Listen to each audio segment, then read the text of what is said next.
Esse é o podcast Nós na Real. Aqui você vai encontrar de tudo um pouco, porque na real a vida é assim. Pegue seu novelo e venha costurar experiências por meio de um diálogo aberto, empático e descontraído com a gente. Acompanhe o nosso conteúdo também nas outras plataformas e redes sociais pelo Nós na Real.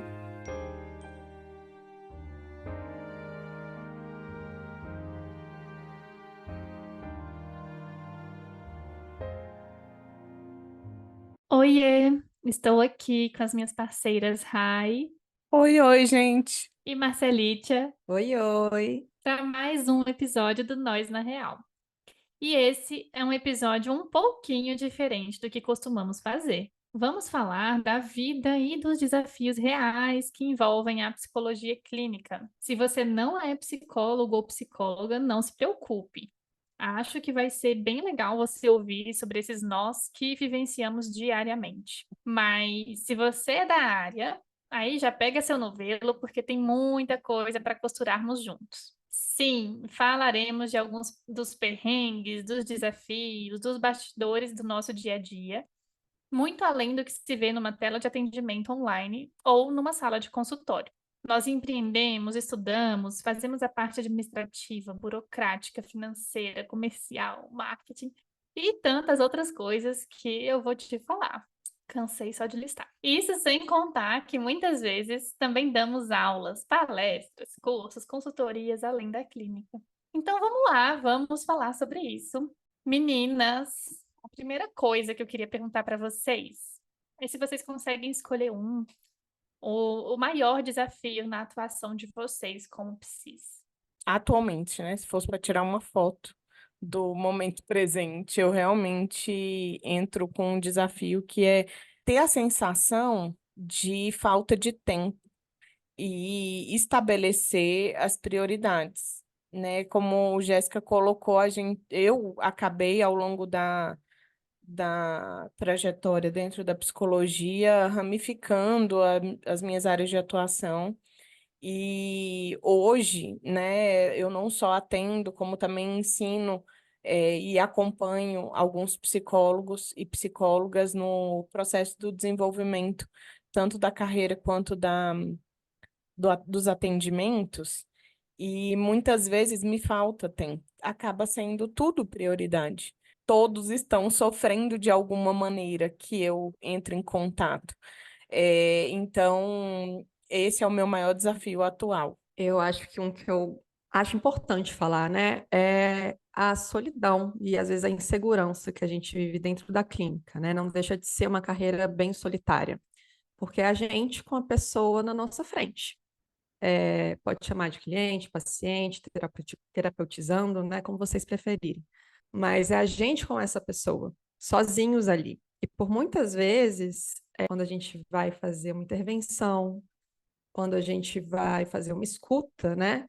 Vem uma insegurança e uma solidão também, né? De quando a história atravessa a gente de algumas formas, quando o relato atravessa a gente de formas que a gente não estava esperando e toca em emoções que a gente também não estava aguardando naquele momento, né? Porque estar com o outro em terapia a gente também está sempre junto com a gente, então a gente é sempre atravessado ali. Tem sessões ou dias, né, de atendimento que é engraçado, a gente passa o dia todo aqui falando, né, em contato com outras pessoas, mas eu sinto uma urgência de falar, sabe? Uma vontade, assim, de falar com outras pessoas, de entrar em contato com outras pessoas, mas é uma outra forma de dialogar, que é diferente da clínica. Então, tem dias que, assim, eu saio com uma vontade, assim, desenfreada de, gente, eu preciso conversar agora. Depois de um dia todo aqui com pessoas, eu preciso de contato com outras pessoas. Então, assim, apesar de, às vezes, a gente até construir uma rede de apoio, a solidão sempre está presente de alguma forma, né? Assim, porque é isso. Não deixa de ser uma carreira solitária. As duas coisas que vocês falaram, eu acho que são dois desafios para mim também, mas eu me vejo mais, talvez incomodada seja a palavra, não sei, com a quantidade de tarefas mesmo para seguir autonomamente, mas acho que cruza com a solidão, porque daí a gente está sozinho fazendo tudo isso também, né? Então, gerir o tempo para todas essas atividades que eu falei agora há pouco na introdução, de uma forma adequada, para que a gente consiga fazer tudo aquilo, de divulgar o trabalho, trabalho administrativo, não sei o quê, atender, estudar, se preparar, ainda cuidar de si mesma e criar rede de apoio e conversar. É muita coisa. E aí, gerir esse tempo é um desafio. Sempre é, assim, demanda muita organização e às vezes quando sai do eixo parece que as coisas se acumulam, né, de tarefas e tal. E acho que a solidão vai cruzando nesse sentido também, que geralmente a gente trabalha mais sozinho, a não ser quem tá assim numa clínica maior e ainda assim tem tarefas muito solitárias, mesmo estando numa clínica, mesmo estando em equipe, né? Então, acho que são dois desafios que provavelmente as pessoas que estão ouvindo, se forem da área, vão se identificar e se não forem, não sei se vai ser novidade ou não, mas é uma realidade pra gente, assim, né? Então, acho que uma coisa que vale a pena a gente comentar, assim, é o quanto a gente. O que a gente pode fazer, na verdade, né? Por essa. Pra gente se sentir menos sozinhas, assim, e ter esses contextos de troca, de interação. Até mesmo pensando na nossa saúde como psicólogas, como pessoas que trabalham com saúde de outras pessoas também, né? O que vocês pensam um pouco sobre isso, assim? É essencial, eu acho que essa é a palavra, sabe? Porque ter um espaço de troca, de validação, de cuidado, né? É imprescindível para a gente ser psicóloga. A gente está muito no local de cuidado, né? Quando a gente pensa em psicólogas, mas a gente também precisa disso para conseguir oferecer esse cuidado. Um local de partilha, um local de conexão, onde a gente pode colocar também tudo que dói enquanto a gente está aqui enquanto psicólogas, sabe? Porque a gente desumaniza, né? Se a gente for pegar o senso comum, olha como ele desumaniza o psicólogo, a psicóloga. Já ouvi muitas vezes em clínica, né, de clientes achando que eu sou a pessoa regulada emocionalmente, que eu sei sempre o que fazer, falar, pensar e sei lidar com todos os desafios de uma forma fácil, né? Assim, como se fosse algo que fosse inerente, porque eu sou psicóloga, né? Então, o psicólogo vai ter este local.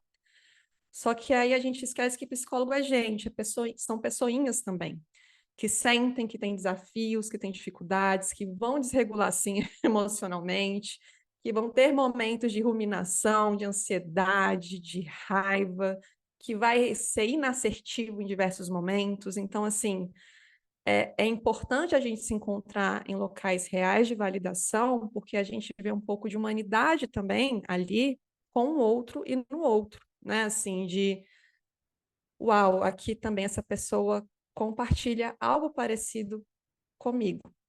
Então, eu acho que é imprescindível mesmo para a nossa profissão, entende? Assim, a gente ter esse lugar, esse espaço para falar, para compartilhar, para ser validada, né? E acolhida de certa forma. Te ouvindo agora, Marcela, nessa última fala, eu acho que realmente teria sido muito valioso para mim ouvir, né, esse episódio, essa sua fala, há mais de 10 anos atrás, né, quando eu estava começando a clínica, por exemplo. Se perceber também como humanos, né, e se perceber que tem coisas que vão acontecer com a gente que a gente não escolhe, né? Então, não é porque a gente acabou de se formar ou que a gente vai se comprometer com uma carreira, a ajudar pessoas, né? A acompanhar pessoas em processos de desregulação emocional, por exemplo,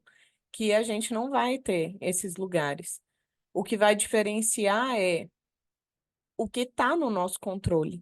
A desregulação emocional ela pode vir, os desafios podem vir, as próprias dificuldades humanas, né, de se experimentar, de passar por uma situação difícil na vida. Isso não está no controle nem da vida dos nossos clientes, nem na nossa vida. Mas, ao mesmo tempo, o que a gente pode fazer diante disso? E aí, quando você fala a gente se incluir, né, ter lugares de fala, de escuta, de troca, de cuidado, isso é algo que está no nosso controle. Isso é algo que a gente pode escolher,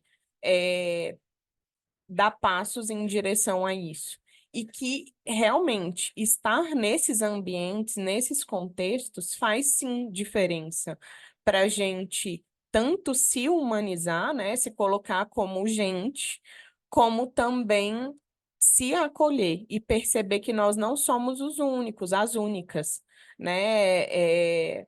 Ajudando algumas pessoas e em algum momento sofrendo em alguns pontos que os nossos clientes falam com a gente também, né? Então, só que tem um detalhe, não é fácil. Não é fácil a gente se incluir em lugares para se expor. Não é fácil a gente começar a criar relações de confiança, né? Então, esse é um lugar que eu sinto, né? A dificuldade, mas o que importa de fato é a gente construir novas relações, é eu construir novas relações, não só novas, mas manter as existentes, né? Para a gente identificar que, caramba, essa é uma relação importante para, inclusive, a minha atuação. Um grupo de apoio, não só um grupo, às vezes é uma relação, né, com uma pessoa ou individualmente, não precisa se expor em grupo se for muito difícil. Me sinto muito à vontade e com muita alegria e orgulho de falar que vocês duas são também esse lugar para mim. A gente precisa identificar, assim, o quanto que a gente pode expor a nossa espontaneidade, né? Com clientes, eu acho que é super legal também, mas só lembrando, a nossa espontaneidade, a nossa vulnerabilidade precisa ser exposta com o cliente em benefício do cliente, não é para beneficiar ao nosso estado, né? Então é limitado. E ouvindo vocês falando assim, eu não discordo em nada. Eu tava aqui só pensando o quanto isso é tão importante, assim, né?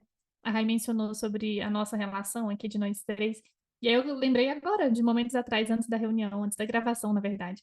A gente falando, eu especificamente, de inseguranças em relação. Eu queria ser melhor, não sou boa o suficiente, aqueles pensamentos que a gente já falou em outros episódios aí, quando vem alta exigência. E a gente compartilhando um pouco de que isso visita a gente em alguns momentos, né? Que está todo mundo no mesmo barco, compartilhando essa humanidade, que isso pode ser muito relevante. E é esse tipo de relação que eu acho que há algum tempo atrás eu não tinha, ou não aproveitava as que eu tinha, de trocar. Falar, cara, eu tô me sentindo aqui assim, assim, assim. Fiz uma supervisão difícil, eu fiz um atendimento difícil, algo aconteceu e eu queria muito trocar sobre como chegou para mim. Não é sobre o caso em si, mas como toca aqui, que pensamentos que me vêm sobre mim mesma, sobre meu trabalho, sobre meu desempenho. E esse tipo de troca é muito, muito relevante, assim, sabe? Eu acho que constrói não só uma rede de apoio, mas fortalece a gente como indivíduo, assim, né? Na nossa prática. E eu acho que a gente precisa mesmo criar esses espaços. Então, eu fico pensando de várias formas a gente pode buscar esse tipo de coisa. Uma delas é, claro, construindo aí amizades, não só relações profissionais para falar de trabalho, mas, né, que tenha esse espaço de intimidade, assim, supervisão muitas vezes, às vezes em grupo ou individualmente, mas que a gente possa olhar para a nossa atuação, para a nossa interação com o nosso cliente, pensar em novas análises, refinar repertório, é, dividir dificuldades, assim, se expor também, né, no que a gente ainda não tem de habilidade, inclusive, para poder ver se a gente consegue acolher minimamente e o que dá para fazer então, né? Até a própria terapia também, né? Quantos de nós fazemos terapia, pausamos, depois retomamos, mas é uma coisa frequente na nossa vida, assim, para a gente olhar para a gente, né? Para o que passa individualmente. Também um contexto, eu acho que olha um pouco para a nossa vida em si, que atravessa a nossa área profissional, não tem como. Que a gente, né, vai estar falando de todos os âmbitos ali da nossa vida. E uma coisa que eu penso, misturando já os assuntos, assim, é no nosso autocuidado mesmo, né? Como psicólogas, como pessoas que atendem na clínica. E o quanto isso é relevante, já que a gente está ali também oferecendo cuidado para o outro, e a gente precisa estar ali, não só de corpo presente. Aquele tempo que a gente está ali com os nossos clientes, assim, é inteiramente ali dedicado a serviço daquele cliente, dedicado àquele processo terapêutico, né? Então, Se a gente, por exemplo, não se cuida, e eu falo de tudo, assim, até mesmo de necessidades básicas, eu tô atendendo, morrendo de vontade de ir ao banheiro, morrendo de fome ou de sono, ou com muita dor, coisas que poderiam impactar minha atenção ali, já não vai ser um serviço prestado em excelência. Isso quer dizer que eu sempre vou atender sem sentir fome, sede, vontade de... Não. Mas se a gente conseguir cuidar minimamente de algumas necessidades que estão no nosso controle, acho que se aproxima um pouco do que a Rai falou. Tem coisas que a gente pode fazer. Eu acho que aproxima. E quando não puder, que a gente consiga avaliar. Inclusive, se é o caso de compartilhar com o cliente, faz sentido para aquele caso. Ou eu precisaria, inclusive, olhar para os meus limites e talvez até remarcar uma sessão. O que que eu preciso fazer? Eu preciso de uma supervisão? Eu preciso cuidar de mim, depois retomar o trabalho, sei lá. A gente talvez precise tomar decisões com base em como a gente tá, de saúde mesmo, de necessidades básicas, de cuidados pessoais e por aí vai, sabe? E encontrar nossos limites também para respeitar isso, não só a favor da gente, mas também e principalmente dos clientes, sabe?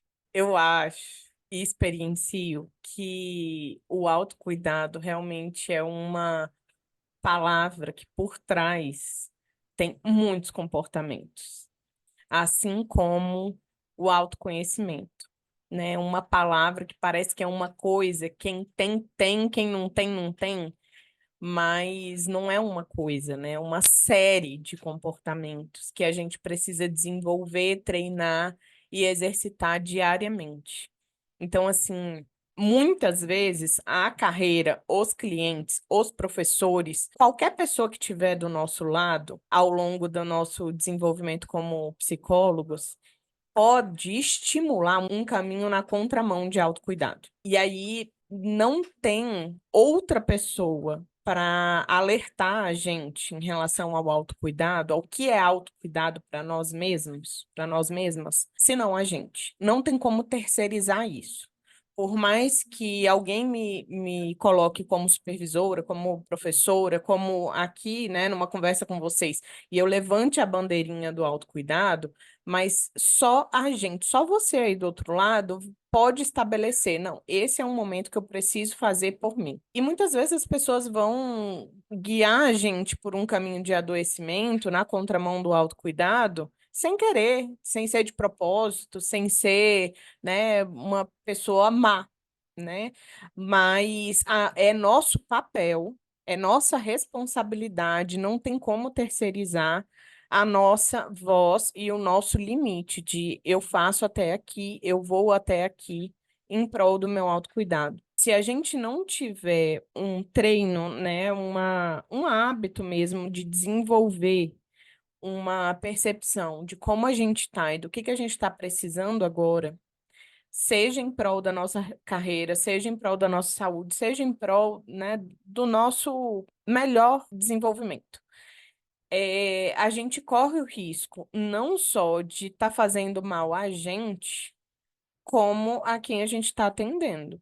Enfim, eu acho que essa parte do autocuidado eu demoraria aqui muito tempo falando, porque infelizmente eu precisei saborear aí alguns gostinhos de adoecimento, de alertas, de deslizes na minha saúde, nas minhas relações para colocar um limite mais rígido em relação ao meu autocuidado. Então, hoje eu fico nessa linha tênue, né, entre, nossa, eu tô indo demais, tô cedendo muito, vou priorizar, vou me cuidar e assim vai. Mas a descer, né, num ponto de descuido, como eu já estive, eu não vou mais, né? Mas sempre priorizando, né? Nesse momento, né, que eu tô falando especificamente, priorizando a carreira, priorizando, eu tenho que crescer, eu preciso me desenvolver, preciso ser uma psicóloga melhor e tal. E tem uma falácia muito grande, assim, que a gente tem que fazer curso e curso e curso, a gente nunca sabe o suficiente. Essa é uma falácia, assim, muito grande, né? Porque parece que a gente nunca está o suficientemente bom para atender, para fazer alguma coisa. E isso é algo que me pega ainda até hoje, mas isso é algo que eu não controlo, né? Os pensamentos vêm, nossa, eu queria fazer 200 cursos, 1000 treinamentos, workshops, congressos, etc. Isso vem à vontade, vem o pensamento. E se a gente for se colocar em tudo, a gente vai ter, em tudo, ou tudo que a gente gostaria, ou quase tudo, a gente vai ter problemas. É muita oferta, né? De muita coisa, por exemplo. Enfim, tô dando um exemplo aqui, tá, gente, de cursos, mas tem, por exemplo, clientes que podem mandar mensagem pra gente, sei lá, Rayana, tem como atender 6 da manhã? Pra mim, eu, Rayana, no meu contexto de vida, não é possível atender 6 horas da manhã. Não tem possibilidade.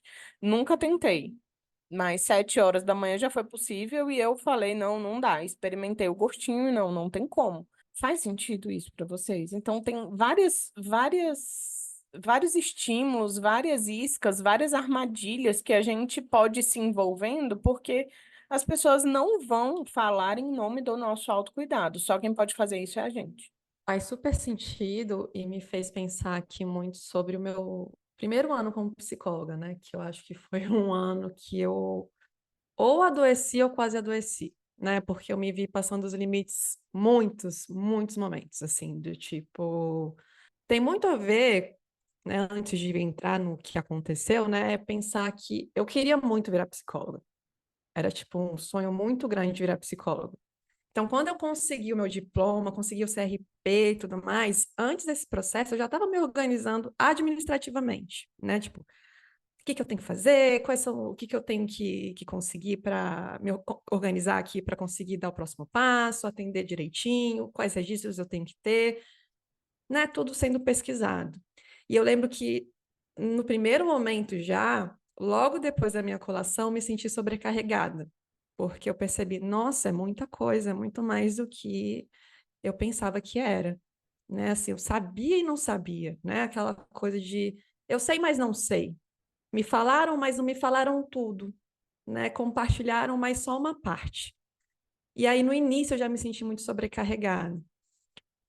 Depois que eu comecei meus atendimentos, né, eu estava muito empolgada, então, assim, eu queria muito ser aquela psicóloga presente, aquela psicóloga, né, que está disponível, que vai dar o melhor possível em cada sessão.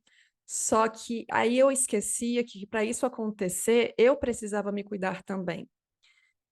Não sei quantas vezes nesse primeiro ano, por exemplo, eu deixei de lado um almoço em alguns momentos, deixei de lado um descanso que era necessário, porque eu fiz muitos cursos ao mesmo tempo. Que nem a Rai estava falando, né, dessa oferta e dessa sensação de, nossa, eu não sou boa o suficiente, eu tenho que ir atrás, eu tenho que fazer mais, eu tenho que estudar mais, eu tenho que, né, ir em direção a isso. Então, eu me sobrecarreguei muito, pensando em ser uma boa psicóloga, uma psicóloga que fosse suficiente, que fosse entregar, né, que fosse fazer a diferença ali de alguma forma. Só que aqui eu me perdi, né, total de outra areazinha que é importante, que é o autocuidado, que é o a gente descansar, que é o a gente também dar pausas na nossa rotina, senão não tem como ser uma psicóloga presente, entende? Não tem como ser uma psicóloga que vai estar lá por inteiro, vai estar uma parte ali meio capenga já, sabe? Do tipo, nossa, eu tô cansada também. Então, eu tive que passar a fazer muitas mudanças na minha rotina, na minha vida profissional, para ir em direção a essa profissional que eu tanto quero ser, né? Porque eu acho que não tem um local a se chegar que eu vou falar, pronto, agora eu sou essa profissional. Eu acho que é uma direção, né, que a gente está sempre construindo. E essa direção, ela é totalmente desafiadora, porque a gente entra, né, às vezes em processos de esquecer certas partes da nossa vida que são essenciais para a gente conseguir ir em direção a isso. Então, o autocuidado, ele é fundamental quando você se conecta com essa profissional aqui que eu estou descrevendo que eu gostaria de ser, né? Que eu me dedico a ser. Então, esse ano, a minha agenda é completamente diferente. Esse ano, a minha rotina é completamente diferente. Eu acrescentei outras atividades, além do que é só ser psicóloga, até leituras. Eu estou tentando ler menos sobre psicologia e mais sobre outras coisas, até porque eu acho que quem só sabe de psicologia, nem de psicologia sabe, no fundo, sabe? Porque a gente tem que estar aberta a complexidades, a diferenças, a coisas que não estão dentro, às vezes, num livro técnico. Então, hoje eu me dedico a mim também, né, para conseguir ser essa psicóloga que eu tanto tento ser todos os dias, toda semana. Então, o autocuidado, ele é essencial para que isso aconteça. E essas mudanças foram, assim, necessárias e urgentes para que eu começasse a sentir um pouco esse direcionamento que eu tanto procurava, né? Então, mudanças importantes, observar a rotina, perceber e comunicar quando, nossa, realmente, hoje eu não consigo atender. Às vezes é tão importante a gente comunicar isso para o cliente, do tipo, olha, hoje não dá, né? Vamos remarcar essa sessão, né? E quando, dependendo da relação que você tem com o cliente, você pode se vulnerabilizar junto com o cliente a serviço do cliente, né? Que nem o que a Rai colocou. Isso tem que ser tudo a serviço dele ou dela. Então, assim, é muito complexo ser psicóloga. Eu vou me arriscar a dizer aqui que talvez seja uma das carreiras mais complexas aí que existem, porque ela tem várias curvas, várias variáveis, e eu acho que se a gente não se atentar, a gente se deixa levar, sabe? Você falou muito bem, sabe, Marcelite? E quando você conta da sua rotina, né, esse é um ponto, porque me chama muita atenção que bom que você fez isso, assim, e a gente brinca que é inspiração, assim, porque de fato é importante que a gente tenha um ajuste. É muito fácil, eu me vi muitas vezes fazendo isso e vou me puxando direto. Que, tem um horáriozinho vago aqui. Então dá para encaixar mais alguém. Aí você pode dar uma aula? Beleza, esse horário eu não até posso. Vou uma palestra. Posso. Quando você vê, você está trabalhando, sei lá quantas horas na semana que você sai encaixando gente ali. Eu fiz isso muitas vezes, né? E, e aí a gente fala, não, pera, deixa eu restringir. E aí, de novo, esse movimento que você relatou, também passei por aqui e às vezes me passo novamente, né? Que é, não, quais são os horários que eu estou disposta, que eu preciso e que eu posso disponibilizar para isso, para aquilo e para outra atividade. E senão a gente vai sendo engolida de demanda e aquela coisa, né? Os 50 minutos que a gente está com não é só aqueles 50 minutos de atendimento e de serviço prestado. Né? A gente atende, aí tem registro de sessão, aí você estuda o caso, aí você às vezes leva para uma supervisão. E aí você tem um outro caso que precisa de mais coisa ainda. E aí tem e assim, as horas de trabalho vão se somando e parecem não ter fim, né? E um outro ponto que eu acho que também atravessa a questão do autocuidado e que é muito sobre como a nossa profissão talvez foi construída culturalmente, e aí já tem a ver com aquela coisa de psi neutra, de como que a gente tem que ser, deixar de ser e etc. E muitas vezes a gente acaba deixando não só a nossa individualidade de lado, mas inclusive autocuidados para transmitir esse tipo de mensagem, né? E aí eu não sei, mas queria ouvir de vocês também, mas me passam várias coisas, não só de aparência, de postura e de forma de se comportar, mas até de como, do que dizer ou não dizer para o cliente, de, sabe, assim, tantas regras nesse negócio de que a gente tem que ser neutra. Psicólogo é assim, assim, assim, pronto, acabou. Enfim, tantas coisas que às vezes parece tão clichê, mas a gente se esbarra nisso, eu acho que diariamente também, né? O que vocês acham? Cara, eu vou falar uma coisa, talvez seja, não sei se é ousado ou não, porque eu acho que muito se fala hoje em dia sobre isso, mas eu acho que é até antiético a gente pensar numa psicologia que ela é neutra, né? Assim, eu acho que o nosso próprio código não fala de forma direta, né? Mas há ali um pedido de posicionamento, né? A gente se depara direto na nossa clínica com questões é, que são importantíssimos a gente se posicionar. E se a gente não se posicionar e se colocar num local, né, de que, eu sou neutra nisso, não posso, né, falar, não posso me colocar, não posso direcionar, no caso, é, eu vou estar sendo antiética, mas eu acho que é o oposto, entende? A gente é antiético quando a gente não se posiciona. E aí eu acho que a gente entra também em outras coisas, em outras camadas, né? Assim, quando a gente imagina, pensa numa psicóloga, a gente imagina determinadas roupas, determinado cabelo, determinada cor, né? Então, assim, a gente tem que começar a quebrar esses padrões, porque ser psicóloga não é ser de uma forma só, né? Ser psicóloga é ocupar vários espaços, é ser de diferentes formas, é a gente ser a gente também no contexto. Porque quando a gente se poda demais também em um contexto clínico, eu me questiono da efetividade, assim, dessa relação, da efetividade dessa psicoterapia que está sendo feita. Não tem como a gente retirar a gente, né? É, e aí eu acho que entra, né, nesse imaginário das pessoas, de estudantes também, né, e também de profissionais, do que é ser psicólogo. Às vezes é se questionar, né, principalmente mulheres, nossa, será que eu posso usar tênis? Como é que o outro vai me ver se eu usar um tênis? Né? Se eu tiver mais casual aqui, né, será que tá tudo bem? Assim, como é que isso vai impactar? E a verdade é que, gente, a gente não tem estudo sobre isso de forma robusta que vão nos demonstrar que vai ter um impacto na relação. Na verdade, o que eu percebo na minha prática, tá? Quanto mais eu sou eu, mais a terapia, né, a minha relação com o cliente se aproxima. Mas eu consigo ver resultados daquilo, entende? Ter uma relação que é construída de forma genuína, cuidadosa, de uma forma que, talvez mostrando a nossa vulnerabilidade para o outro, eles consigam também ver um pouco de vulnerabilidade neles mesmos, né? Mas claro que isso é feito de uma forma específica na clínica e cuidadosa.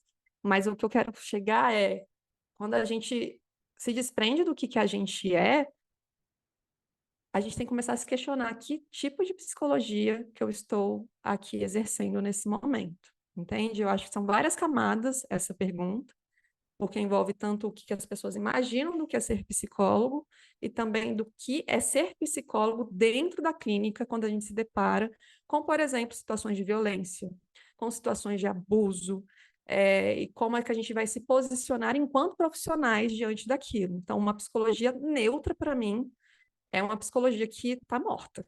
Adorei seu posicionamento da mortalidade da psicologia neutra. Vamos lá, em relação a para mim, né? Como é que chega ser uma psicóloga, um psicólogo neutro? Eu tive algumas aulas com algumas pessoas que defendiam, sim, esse formato de atuação na clínica como neutro, né? Então, tanto em formato, num formato físico, né? Em termos de roupa, esmalte, cabelo, maquiagem, salto, vestimenta, enfim, de forma geral, a forma de falar e tal. Então, esse é um ponto que, em alguns momentos, eu não posso falar de forma alguma que isso precisa ser jogado completamente no lixo. A gente precisa saber qual é o público que a gente quer atender e, de acordo com a nossa espontaneidade, como a gente é, aquele público vai ser atraído, vai ser, como se diz, atendido por nós. Não só pela nossa vestimenta, pela nossa forma e conduta, mas também em relação à nossa atuação com estratégias terapêuticas, né, com o nosso conhecimento.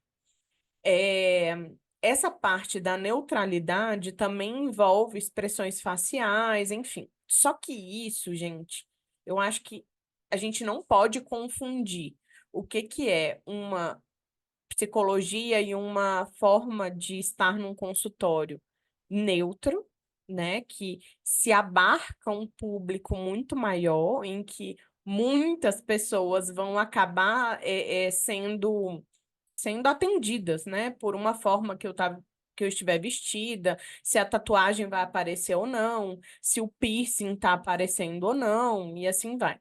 Outra coisa é a gente falar sobre uma estratégia terapêutica de não julgamento e de não rejeitar o nosso cliente. Então, duas coisas são diferentes. Eu defendo muito quando eu estou no lugar de supervisora, quando eu estou nas minhas mentorias, né, com os meus mentorandos, a gente precisa estabelecer habilidades comportamentais, né, de se observar enquanto gestos, expressões faciais, para a gente se observar, tomar consciência dos nossos comportamentos, dos nossos gestos, para a gente não ter estratégias automáticas de julgamento, de rejeição, de surpresa ao relato dos nossos clientes, tá? Então, esse é um ponto, isso eu defendo muito. Outro ponto é a gente mudar quem a gente é, mudar estilo de roupa, estilo de ser mesmo, né? Esconder tatuagem, esconder, tirar piercing. Se eu não uso salto, eu tenho que usar salto. Se eu não uso tênis, eu tenho que usar tênis. Enfim, os ter que, né? Eu tenho que acaba sendo um perigo a gente ir para o outro lado, que é o quê? A gente perder a nossa espontaneidade, perder muitas vezes a nossa história de vida. Né? Não, você não pode falar nunca para o cliente sobre a sua vida. Ah, você é ou não é mãe? Você gosta ou não gosta de cachorro? Você tem qual religião, por exemplo, né? Só que aí é outra coisa. Ao mesmo tempo que a gente precisa se posicionar, sim, de acordo com a ética, como a Marcela estava falando, a gente também tem que se diferenciar e, muitas vezes, ocultar em benefício do cliente quais são os nossos valores.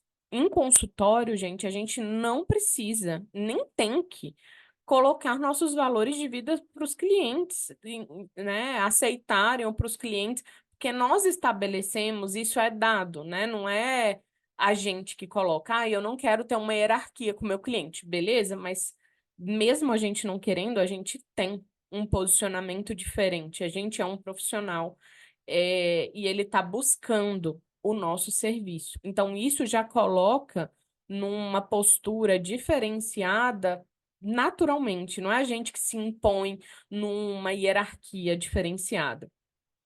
Então, os nossos valores, o que a gente acredita, o que a gente faria ou não faria, não cabe ali. Nesse ponto, a gente tem que ser neutro, sim. Neutro no sentido de acolher o que quer que o cliente esteja falando, desde que dentro da ética.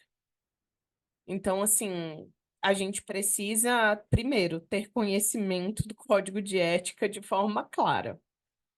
E aí, depois, a gente vai falar sobre estratégias terapêuticas de não julgamento, não rejeição, não punição dentro da sua atuação clínica, que são coisas bem diferentes. A psicologia neutra, eu realmente não acredito, eu concordo com a Marcela, que é além da morte, é uma ilusão. Não é só matar, né, o psicólogo, a psicóloga, mas é uma ilusão. Não tem como a gente ser neutro. É querer algo não possível, né? E aí a gente só tem que estar alerta, né, assim, às regras que são impostas para a gente. Não tem vários treinamentos em faculdades, né, estratégias clínicas, né, entrevistas clínicas, várias disciplinas aí com nomes variados que podem estar incluindo aí uma habilidade da gente treinar ser neutro no consultório, mas vamos ficar atento ao que é essa neutralidade e ficar sensível a não perder a nossa espontaneidade, a nossa unicidade. A gente tem uma história de vida que sim nos torna únicos, únicas, e muitas vezes é isso que vai trazer a maior riqueza, né, para a nossa atuação clínica, né, a nossa história de vida, os nossos desafios e os nossos lugares de sofrimento, de pontos cegos, que todo mundo tem e os nossos clientes também, e a gente precisa colocar nossa experiência sobre isso também. É lá que a gente encontra a nossa humanidade e a gente se encontra com o cliente lá. Até porque quando a gente entra em sessão, né, meninas, a gente não deixa para fora da porta quem é Jéssica filha, Jéssica amiga, Jéssica tutora de pet, Jéssica dona de casa. E eu entro na skin psicóloga, somente psicóloga, né? Então, a gente carrega isso o tempo todo, assim como eu saio do consultório, do meu escritório aqui em casa e continuo sendo psicóloga, mas também uma série de outras coisas, né? Então, não tem como a gente partir dessa neutralidade total em todos os âmbitos, mas você foi muito cirúrgica em falar sobre a neutralidade enquanto estratégia de intervenção para não julgamento. E aí sim, isso é característica básica e talvez a mais importante para que a gente possa atuar na clínica, assim, sabe? Sem isso, eu acho que nada seria possível, assim. Então, faz muito sentido. E são essas. E é tão engraçado a gente falar disso, porque pra gente é muito natural pensar sobre isso, pelo menos pra mim. Mas quando a gente outras pessoas talvez não tenham a dimensão do que é a gente estar sempre se auto-observando.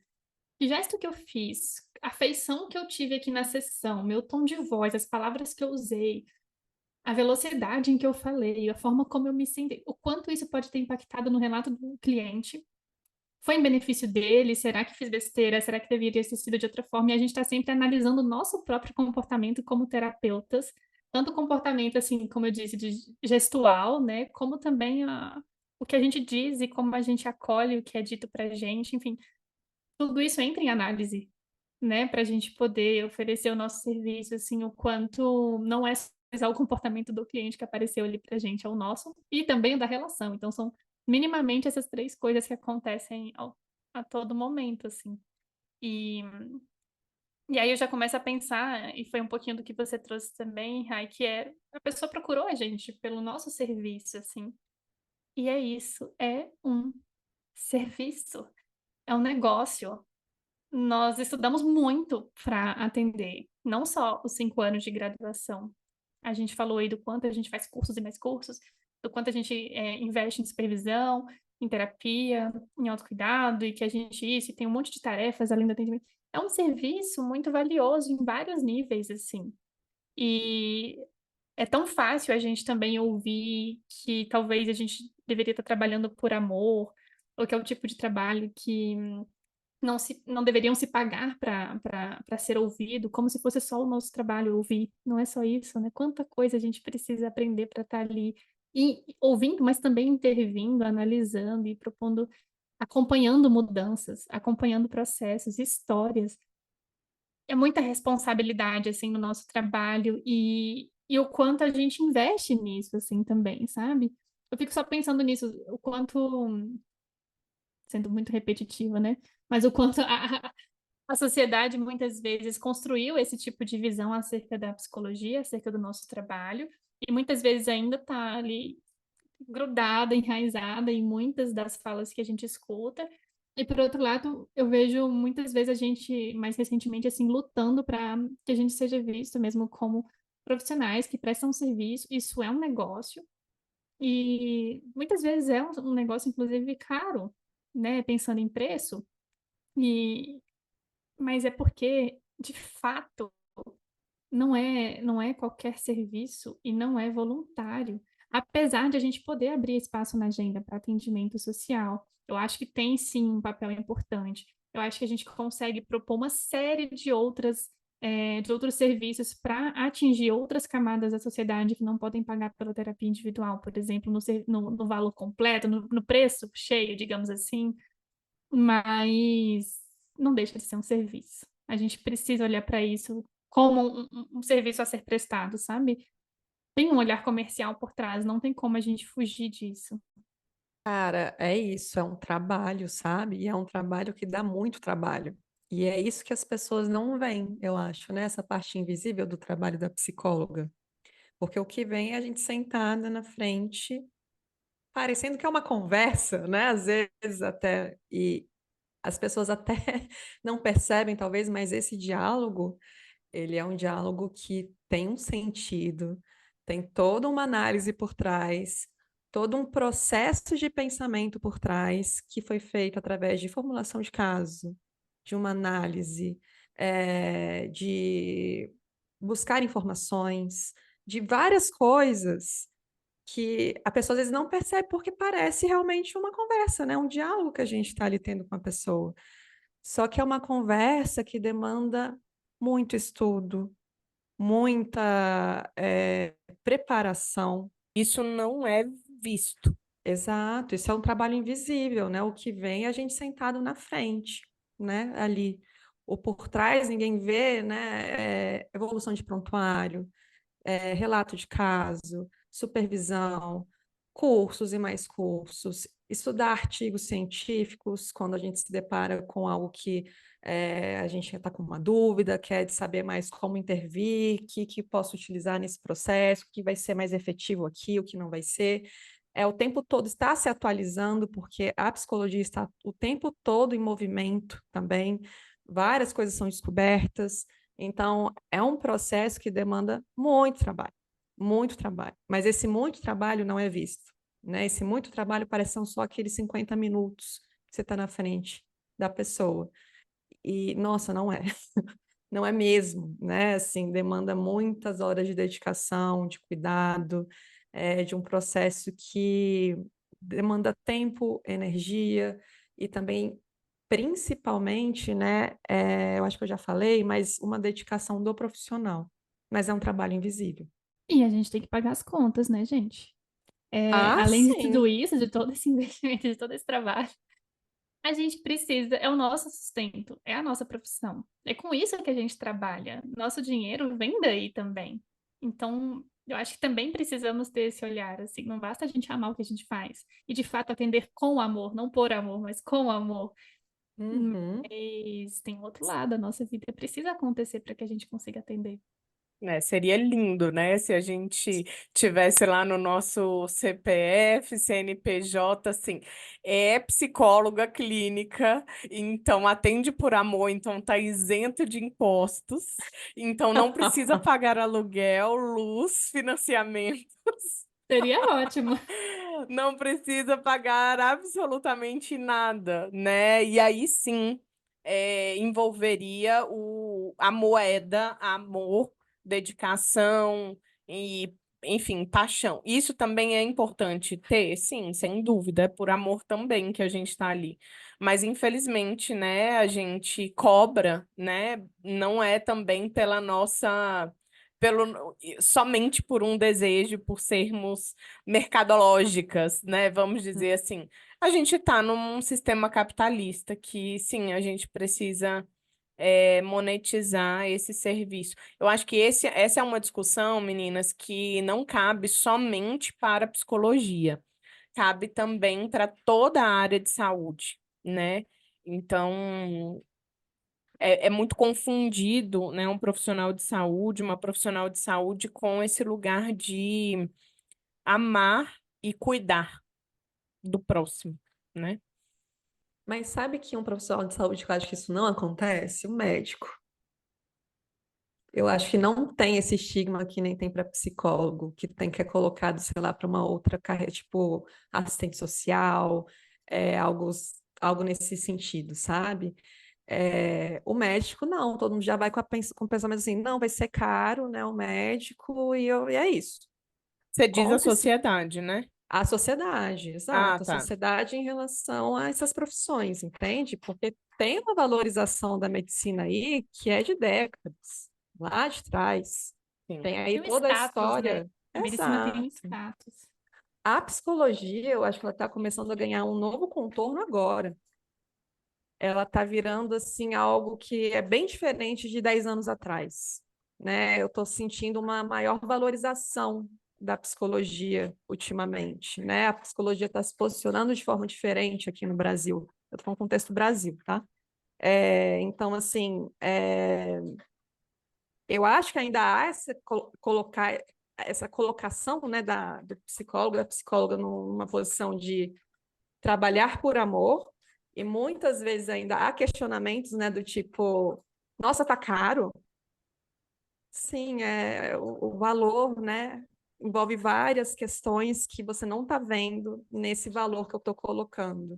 E quando eu falei, eu nem falei, né, dessa parte que a gente está falando agora, de imposto, de aluguel, de contas, de cursos que a gente paga, de vários recursos que a gente compra para utilizar com o cliente, com a cliente também. Então, assim, tem muitas coisas dentro deste valor que é colocado, né? Eu acho que é importante a gente se posicionar socialmente aqui, né? Falando que tem um recorte quando a gente coloca um determinado valor na nossa sessão, no nosso trabalho, mas eu também acho que é importante a gente pensar que esse problema não vai ser resolvido individualmente. Esse problema é um problema social. Então, ele tem que ser resolvido de uma forma, através de uma instância maior, né? Então, eu acho que é muito mais complexo do que simplesmente o valor que a gente coloca na nossa sessão ou abrir alguns espaços para atendimento social, né? Acho que é um valor não, é um problema que tem uma dimensão muito maior e complexa e que demanda aí uma política pública, que demanda um olhar, um cuidado político, social diante disso, né? Então, eu vejo assim, sabe? Nossa, Marcela, muito assim. E até pensando nisso, em como que a psicologia tem mudado, e acho que o propósito desse episódio também era trazer muito assim dos perrengues, porque existem, né? Apesar da gente gostar, eu sei que nós três adoramos estar na psicologia, mas isso não tira o outro lado, que são os desafios que a gente enfrenta, né? E falar sobre isso, eu acho que também ajuda a desmistificar um pouco o rolê. Inclusive, desmistificando o rolê, fiquei pensando que a gente poderia oferecer dicas, assim, ou para pessoas que estão começando, ou para quem está na área e às vezes quer também aprimorar a forma de atuação e tal. A gente falou de tantas coisas que a gente faz além do atendimento em si, mas eu sei que é uma dificuldade o empreendedorismo em si. Eu sei, quanto que eu vou cobrar, eu tenho que divulgar serviço, como é que eu faço marketing, onde que eu vou começar a atender, sei lá, sabe, essas coisas assim. Será que a gente conseguiria oferecer pílulazinhas de dicas para essas pessoas? Já lembrando, inclusive, né, a gente não pode deixar de falar sobre isso aqui. A Rai comentou sobre o quanto é importante para ela ajudar pessoas a não passarem pelo que ela passou. E ela oferece essa mentoria para auxiliar algumas pessoas. Ela pode falar um pouco mais disso. Se vocês quiserem, né, se aprofundar em todos esses temas que a gente está falando, também lá no meu perfil tem alguns e-books que eu fiz sobre isso. Então, é um material que eu fiz com muito carinho, desde, tipo, me formei, o que que eu faço. Tenho que tirar o CRP, até organização financeira para você ter suas férias e seu 13º, sabe? Então, eu acho que são materiais que vocês podem depois buscar para se aprofundar com mais informações, assim, né? E com mais prática, enfim, confiram. Mas eu queria ouvir um pouquinho aqui ainda, né? Será que a gente pode dar algumas dicas práticas? Vocês têm algo para falar nesse Bem, sentido? Eu tô pensando também, fiz a pergunta e tô pensando qual vai ser a minha dica. bem assim, uma dica que eu tenho para colocar é que quem estiver ouvindo já pense o que está sob seu controle, o que está no seu alcance e o que não está, sabe? Então, quando a gente ouve a Marcela, né, falando sobre problemas sociais, mais cedo a gente estava falando sobre perrengues, problemas e, enfim, questionamentos sobre o currículo da formação em psicologia, sobre o preço das coisas, tem variáveis que não estão no nosso controle. A gente precisa aí de uma mobilização, de um tempo para nossa área de atuação se desenvolver, melhorar e assim vai. Então, a gente precisa conhecer e ter clareza para a gente ter conhecimento e saber o que que não está no nosso controle.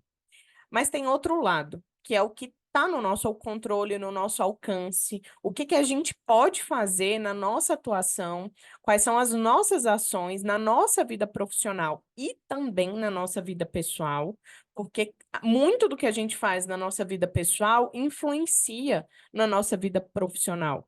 Então, o que que está na nossa mão, né? A Marcela falou de programação, a Jéssica também falou bastante sobre informações. A gente precisa se informar sobre o que que a gente precisa fazer logo que forma, depois que forma, enfim. Divulgação, cuidado com as regras que a gente ouve demais sobre o nosso trabalho, sobre a nossa atuação, como que a gente busca rede de apoio, grupos de cuidado, né, na clínica, supervisão, nosso estudo, né, nosso investimento em conhecimento, tudo isso está na nossa mão.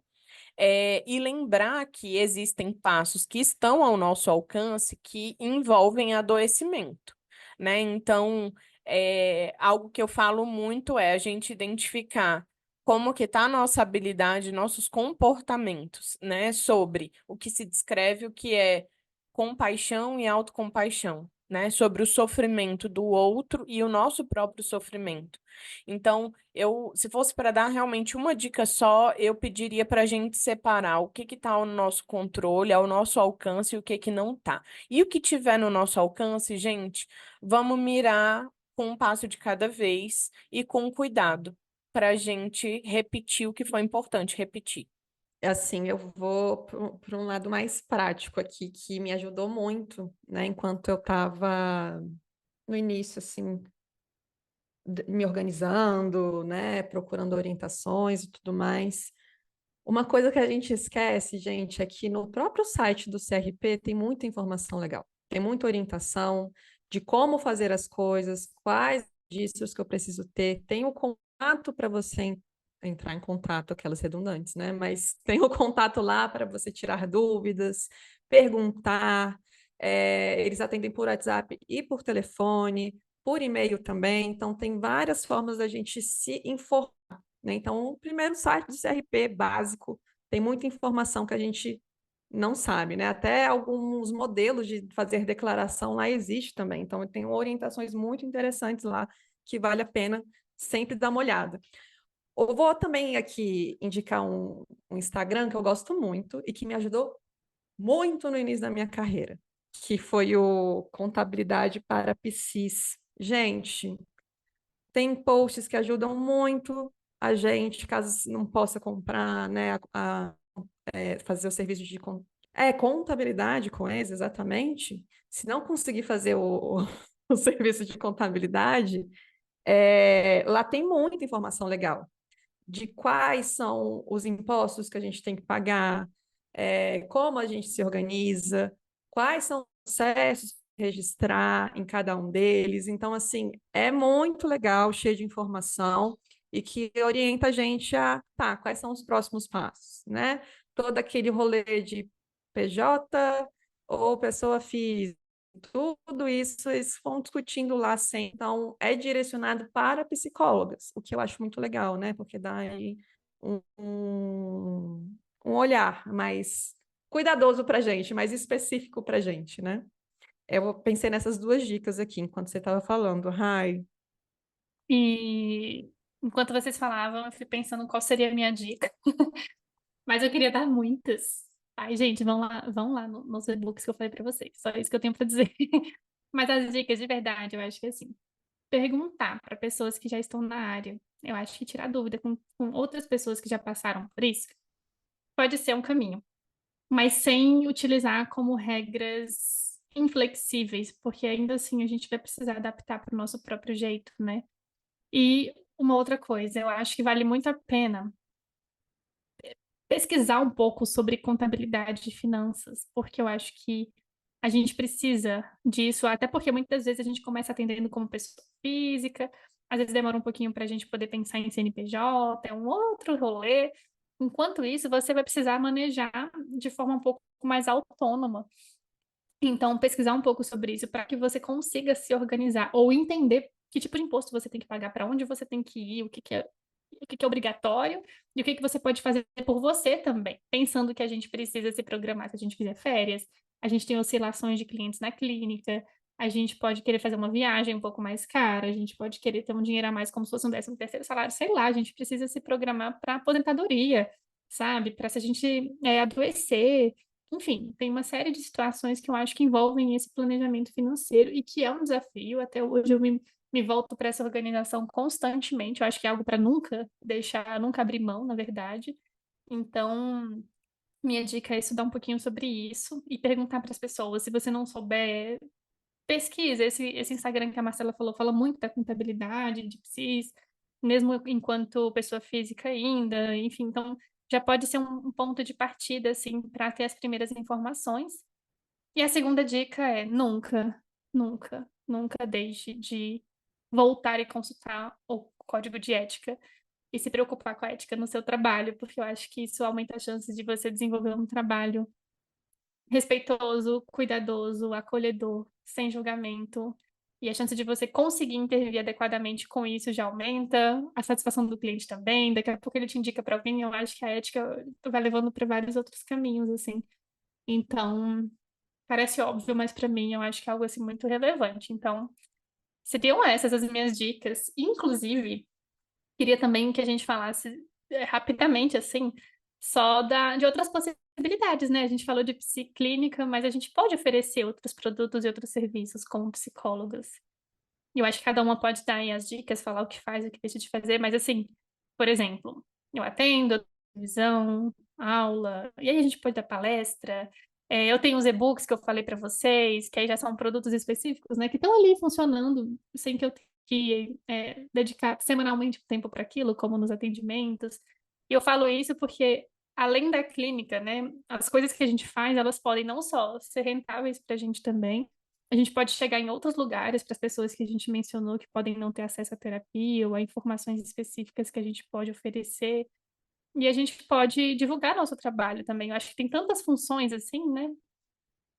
Falem um pouco também, meninas, como é para vocês essas coisas de além do consultório, o que que vocês fazem ou sugerem ou têm ideias que possam ajudar as pessoas assim. Meninas, eu acho que o céu é realmente o limite, em relação ao empreendedorismo na clínica, né? Não na clínica, mas na psicologia. É, eu sempre tenho muitas ideias, o que me falta é tempo, como eu falei no início, a maior dificuldade é tempo para colocar, né, muita coisa em prática, né? Eu acho que a sociedade é sedenta em relação a tudo que a gente pode oferecer, acho que a gente muitas vezes pode ser um pouco tímida, né, em relação a atuar e ver a nossa importância na sociedade, né? Nossa prestação de serviço. Acho que tudo isso que você mencionou, Jéssica, é muito importante, né? Tem ter outros braços na nossa atuação. Eu sou supervisora, sou professora, em pós-graduação, tenho um planejamento de mentorias para psicólogos clínicos. Hora ou outra faço outros projetos. Agora eu estou com um clube de leitura terapêutica, né? E também apoio para mudanças valiosas. É um grupo que eu estou apostando muito. Tem o podcast, né? Que dá para Gente, o gente. podcast eu não falei. Dá pra Como assim? gente, e é um super braço da nossa vida, né? A gente faz um trabalhão em prol de divulgar essas discussões, tanto para o público em geral, como para psicólogos, como esse episódio. E, enfim, eu acho que tem muitas possibilidades, e-books, tem capítulos de livros para a gente publicar, é, enfim, tem uma parte aí da sociedade, né, muito sedenta e a nossa sociedade tem adoecido muito, psicologicamente falando. A gente precisa trabalhar, arregaçar as mangas e trabalhar mesmo. Isso está no nosso alcance. Então, gente, acho que tem várias possibilidades, né? Eu acho que a Raia esqueceu de falar do curso de ACT também, que começou como um grupo de estudos, 2 edições já, e ela está transformando agora em um curso, né? Então, acho que é importante também falar, tá, Raia, sobre Verdade. isso. Obrigada. Vem aí, Vem aí. né? Eu aqui estou ainda muito em planejamentos de próximos passos, né? Eu faço. Hoje eu tenho muitas ideias, na verdade, e estou em modo planejamento, mas a gente pode ocupar espaços em vários locais, né? A gente esquece que podemos ser monitoras, podemos ir para mestrados, especializações, e isso também é uma contribuição, né? O quanto também a ciência aí está para contribuir. de uma forma muito relevante e importante, né, para que isso aconteça. Futuramente vem aí, gente, uma espécie de grupo de psicólogos, é isso que eu posso falar até agora, porque está sendo montado no momento.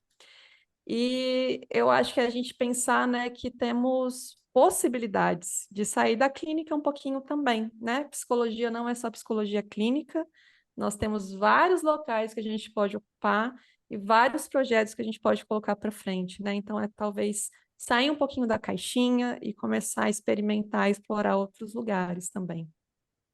Arrasou. E eu espero muito que vocês que estejam ouvindo tenham conhecido um pouco mais do que é, né, essa vida de psi. E queremos também ouvir de vocês que outros perrengues a gente pode não ter falado, ou que vocês relembrem, ou que vocês compartilhem dos que a gente falou também. Comentem, mandem pra gente, vai ser uma delícia receber assim as ideias de vocês, as opiniões, os relatos. E se você estiver ouvindo pelo YouTube, estiver gostando do conteúdo, se inscreve no canal, clique em gostei. Se estiver no Spotify, avalia também nosso podcast, isso é muito importante pra gente, dá nossas estrelinhas lá. E não esquece de seguir a gente nas redes sociais, no @nós na real. Obrigada, gente, por terem nos ouvido hoje. Beijo, pessoal. Até o próximo episódio. Tchau, tchau. Agora conta pra gente. Na real, você gostou desse episódio? O que você costurou por aí? Quer ajudar no próximo? É só falar com a gente pelas redes sociais. Aliás, esse é um projeto autônomo, mas que demanda diferentes tipos de investimento. Então, se você quiser, clique no link do Apoia-se aqui na descrição do episódio e nos ajude a manter esse podcast.